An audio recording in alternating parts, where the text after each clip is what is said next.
ओम नमो भगवते वासुदेवाय। पिछले अध्याय में दत्तात्रेय जी ने बताया कि कंचन मालिनी ने इस स्नान का फल राक्षस को दिया था और इससे वह पापी मुक्त हो गया था। इससे आगे की कथा जानते हैं। आज के माघ मास की कथा 16वें अध्याय में। कार्तवीर्य कहने लगा, हे भगवान, वह राक्षस कौन था और कंचन मालिनी कौन थी? उसने अपना धर्म कैसे दिया और उनका साथ कैसे हुआ? हे ऋषि, अत्रि की संतानों के सूर्य, यह कथा सुनाकर मेरा कौतूहल दूर कीजिए। दत्तात्रेय जी कहने लगे, हे राजन, इस पुरातन विचित्र इतिहास को सुनो। कंचन मालिनी नाम की एक सुंदर अप्सरा थी, जो माघ मास में प्रयाग में स्नान करके कैलाश पर जा रही थी। तब उसको मार्ग में जाते हुए हिमालय के कुंज से एक घोर राक्षस ने देखा। उस सोने जैसी तेज वाली सुंदर कटी वाली और पिन पयोधर वाली सुंदर अप्सरा को देखकर उस राक्षस ने कहा, हे सुंदरी, तुम कौन हो और कहाँ से आ रही हो? तुम्हारे वस्त्र और वेणी भीगी हुई क्यों है? तुम आकाश मार्ग से कहाँ जाती हो और किस पुण्य के प्रताप से तुम्हारा शरीर ऐसा तेजस्वी और रूप ऐसा मनोहर हुआ है? तुम्हारे गीले वस्त्र से मेरे मस्तक पर गिरे हुए एक बूंद जल से मेरे क्रूर मन को एकदम शांति प्राप्त हो गई है। इसका क्या कारण है? इस जल की क्या महिमा है? तुम अब बड़ी शीलवती प्रतीत होती हो। इसका कारण मुझसे कहिए। अप्सरा ने कहा, हे राक्षस, सुनो, मैं कामरूपिणी अप्सरा हूँ। मैं प्रयाग में संगम से स्नान करके आ रही हूँ। इसी से मेरे वस्त्र भीगे हैं। अब कैलाश पर जा रही हूँ, जहाँ पर श्री शिव निवास करते हैं। त्रिवेणी के जल से मेरी सब क्रूरता दूर हो गई है, जिसके पुण्य के प्रभाव से मैं इतनी सुंदर और पार्वती जी की प्रिय सखी हुई। सो आश्चर्य देने वाला उदाहरण मुझसे ब्रह्मा जी ने कहा था, सो सुनो। मैं कलिंग देश के राजा की वेश्या थी। रूप लावण्य और सुंदर में अपूर्व थी। मेरी सुंदरता पर सारा नगर मोहित था और मैंने अनेकों प्रकार के भोग भोगे। अनेक प्रकार के वस्त्र और आभूषणों की घर में कोई कमी नहीं थी। कई कामी पुरुष आपस में स्पर्धा से ही मृत्यु को प्राप्त हो गए।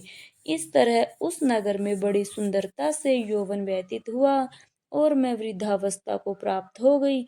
तब मेरे मन में विचार उत्पन्न हुआ कि मैंने अपनी सारी आयु पापों में ही व्यतीत कर दी। धर्म का कोई कार्य, दान, तप, यज्ञ आदि नहीं किया।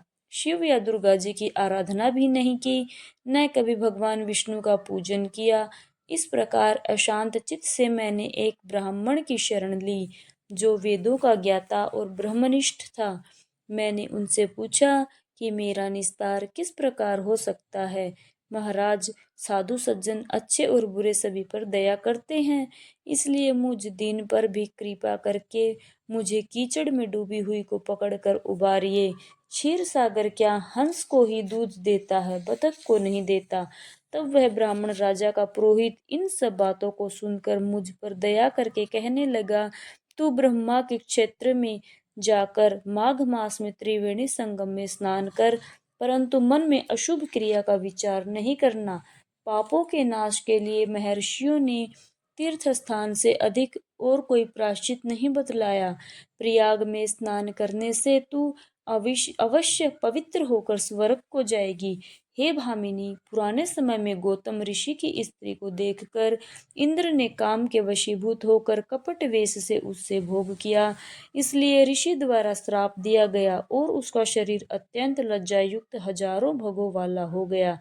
तब इंद्र नीचा मुंह करके अपने पाप कर्म की बुराई करने लगा। मेरु पर्वत के शिखर पर स्वच्छ जल वाले सरोवर पर एक स्वर्ण कमल से भरे हुए कटोरे में घुस गया और अपने पाप को धिक्कारता हुआ कामदेव की बुराई करने लगा। यह सब पापों का मूल है।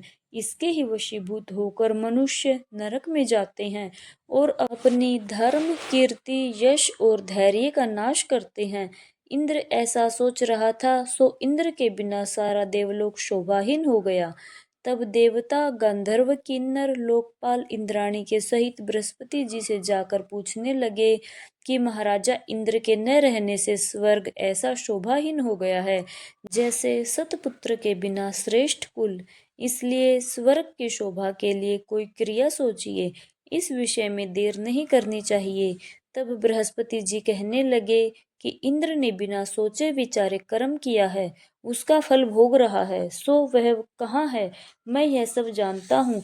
फिर गुरुजी ने सबको साथ लेकर स्वर्ण कमलों से युक्त बड़े सरोवर में इंद्र को देखा, जिसका मुख मलिन और आंखें बंद थी। तब इंद्र ने बृहस्पति जी के चरणों को पकड़कर कहा, इस पाप से उद्धार करके आप मेरी रक्षा कीजिए।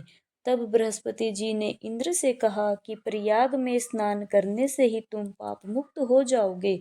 तब इंद्र सहित सबने ही प्रयाग में जाकर संगम में स्नान किया और त्रिवेणी स्नान से इंद्र पाप मुक्त हो गए। तब बृहस्पति जी ने इंद्र को वरदान दिया कि तुम्हारे शरीर में जितने भग हैं सब नेत्र हो जाएं। तब इंद्र ब्राह्मण के वर से हजारों नेत्र से ऐसा सुशोभित हुआ जैसे मानसरोवर में कमल शोभायमान होता है। जय श्री राधे। हरे कृष्णा।